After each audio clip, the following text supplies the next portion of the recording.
Hi, this is Kathy Lewis at Tall Tree Designs, and this video tutorial is going to be taking a look at doing a provisional cast on with a crochet hook. This technique is used entirely to keep that first row of bound-on stitches live so that you can come back at a later point and pick them up on your needle and do whatever the designer is instructing you to do.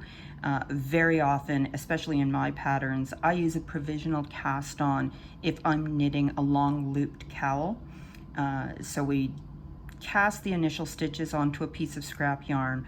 We knit the whole long skinny length of the cowl, and when we get to the last row of stitches, I put those initial cast on stitches back onto needles, and I can bring them together and do a grafting or a 3 needle bind off, whatever the case may be.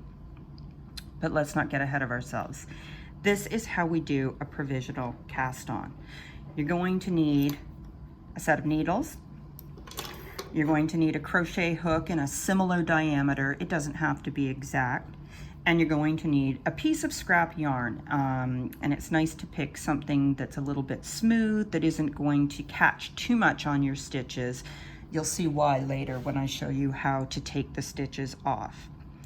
We start with our scrap yarn. I'm going to make a slip knot and put it on my crochet hook. Okay. We're going to hold our needle underneath our crochet hook like this. And the working yarn, we're going to bring underneath this needle in behind. We're going to reach over the needle with our crochet hook and catch a loop of that scrap yarn, and we're going to bring it back and pull it through the slip knot on the crochet hook. So we've got a loop on our crochet hook, we've got a stitch on our needle. At this point, we need to bring that working yarn back around to the back and left of our needle. Reach over with the crochet hook, grab a loop, and pull it through the loop on the hook. Okay?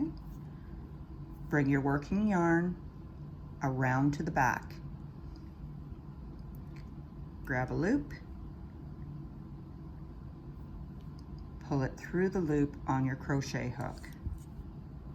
If you don't bring the yarn around your needle like this, you're going to be making a crochet chain, and you're not going to be putting stitches on your needle. Okay?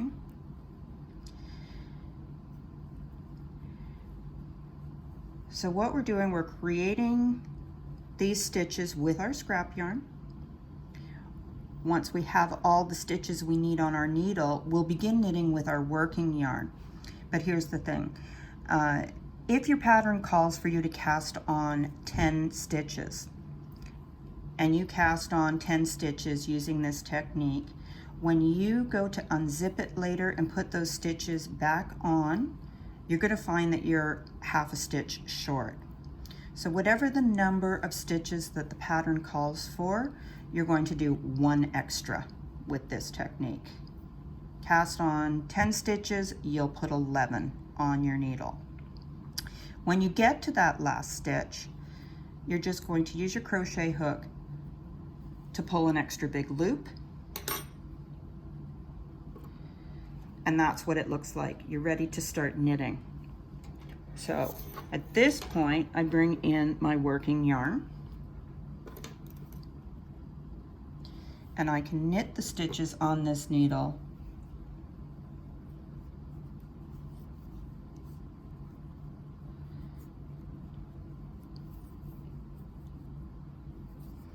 and what you can see here is, rather than having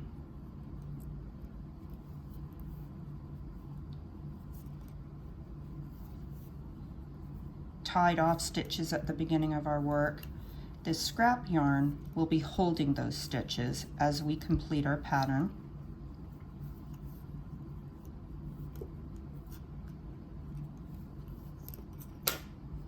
just like that.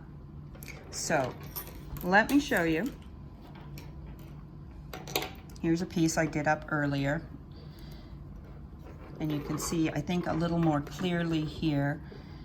This is our work. Our scrap yarn is holding.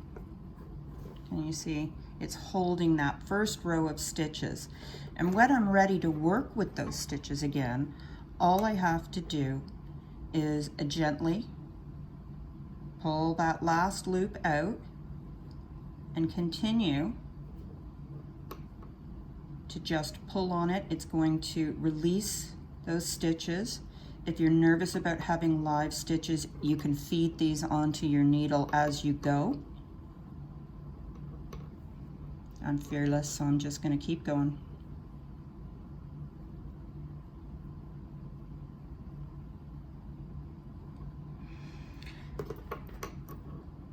And now I've got live stitches that I can thread back on my needle. And I can work in the opposite direction. I can do a graft or whatever the pattern calls for. Just like that. One thing to keep in mind, if we go back to the beginning of this tutorial and I explained how you would be half a stitch short, so you should cast on 1 extra stitch. The extra step you need to take is when you're purling back your first row is you need to purl 2 together to get the right number of stitches for your pattern. You just need the extra stitch for that cast on row that your scrap yarn is holding. So at your first opportunity, as you start to knit with your working yarn, knit 2 together at that first edge or purl 2 together as you come back across, just to get your stitches back to the right count for your pattern. And that is provisional cast on.